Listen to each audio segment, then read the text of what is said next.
Atine sapa sing kuat yen mung dadi ladang curhat hari-hari rasane kecewa berat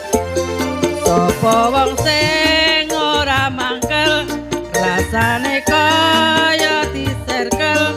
siramu met atine kecewa dobel kaya duweni wis kadung sepenuh hati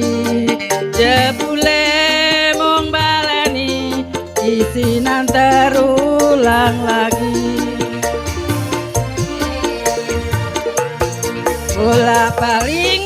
dolanan bola bali wis kapusan janji manis nalika awal pacaran dadi padu tak lakoni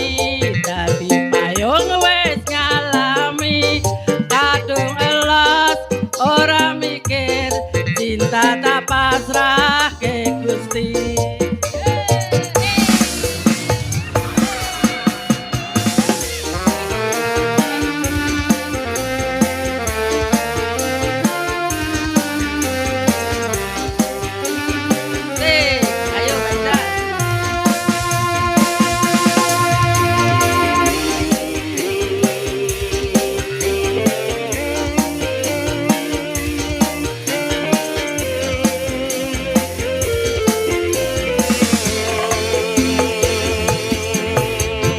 Kaya ngeweni